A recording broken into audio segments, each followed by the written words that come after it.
Assalamualaikum warahmatullahi wabarakatuh. Hari ini adalah pertemuan pertama pada semester ganjil kelas 11. Pada kesempatan pertama ini kita akan membahas materi yang berjudulkan sel sebagai unit terkecil dalam kehidupan.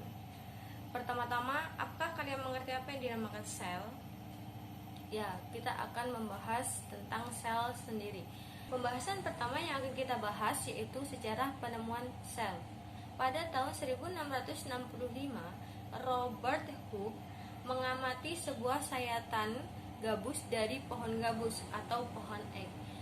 Beliau menemukan ruang-ruang di antara sayatan gabus yang dibatasi oleh dinding tebal. Kemudian dia menyebutnya sebagai selule atau yang berarti sel. Sedangkan Anthony van Leeuwenhoek pada tahun 1635 sampai 1723 merancang sebuah mikroskop kecil dengan lensa tunggal. Ia mengamati air rendaman jerami.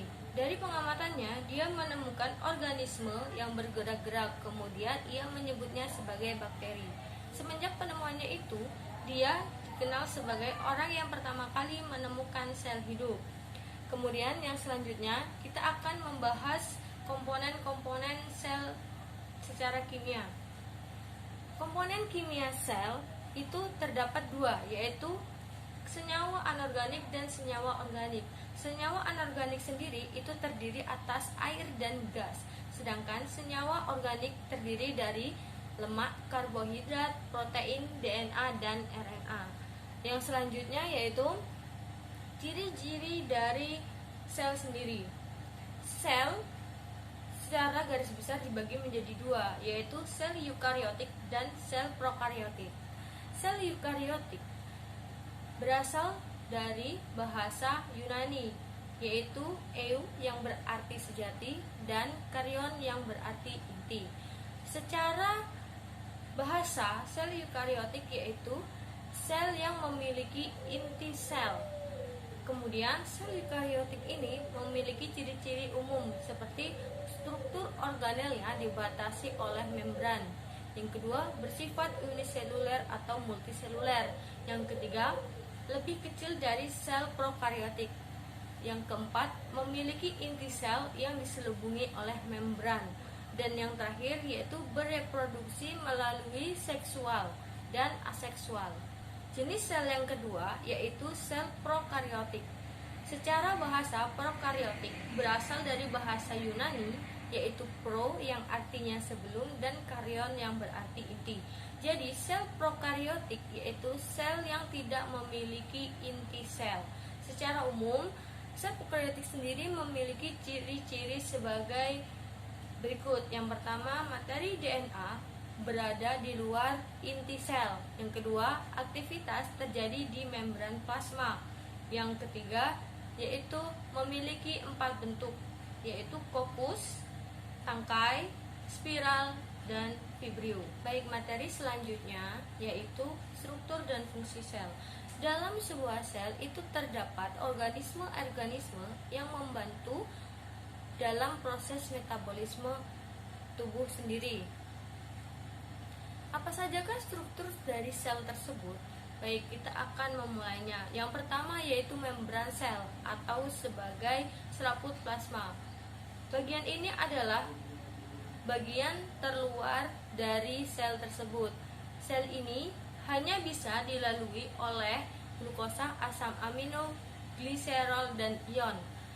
Sedangkan membran sel ini berfungsi sebagai reseptor pelindung sel, pengontrol keluar dan masuknya zat, serta terjadinya kegiatan biokimia. Struktur yang kedua yaitu sitoplasma.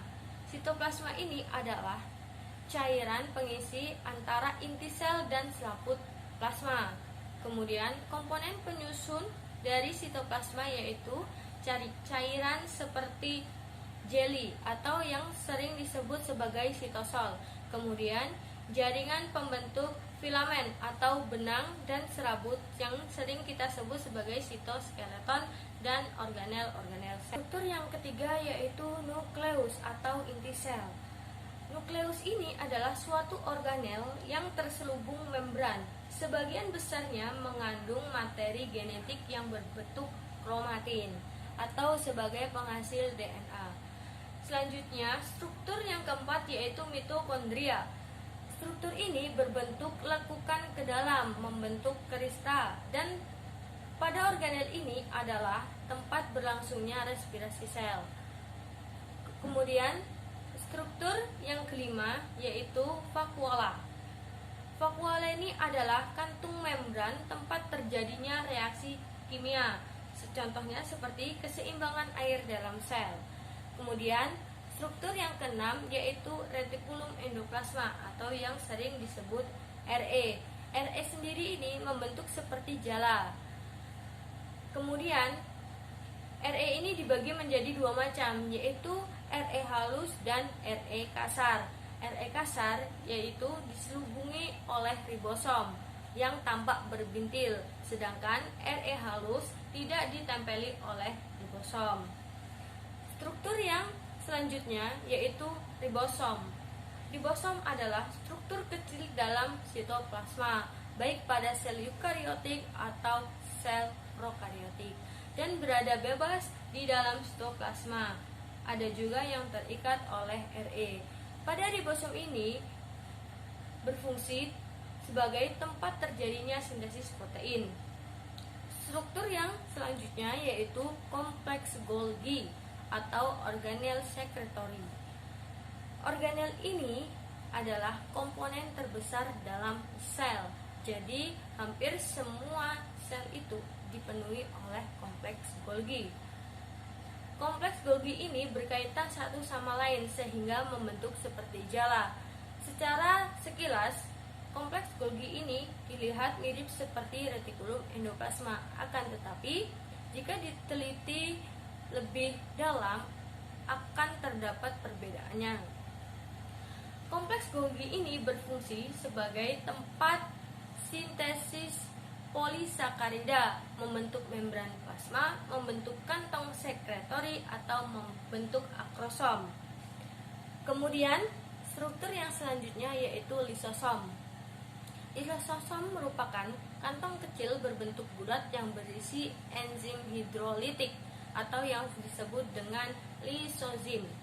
Pada lisosom ini berfungsi sebagai alat pencernaan intrasel, penghancur bentuk yang tidak diinginkan atau autofagi, pembebas enzim keluar sel atau eksositosis, penghancur diri sel atau autolisis, dan penghancur senyawa karsinogenik.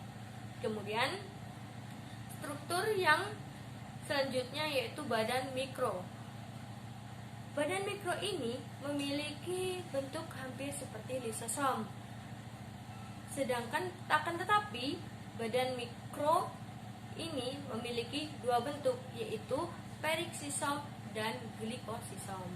Peroksisom sendiri itu berperan sebagai oksidasi substrat atau sebagai alat penyerapan cahaya dan respirasi, serta merubah lemak menjadi karbohidrat. Sedangkan glikosisom yaitu berperan sebagai metabolisme asam, lemak, dan tempat terjadinya siklus glikosilat. Struktur yang terakhir yaitu kloroplas. Kloroplas ini hanya terdapat dalam sel tumbuhan, berbentuk seperti cakram dan mengandung klorofil. Klorofil ini berfungsi sebagai tempat berlangsungnya fotosintesis. Untuk tugasnya yaitu tolong membuat rangkuman untuk materi selanjutnya.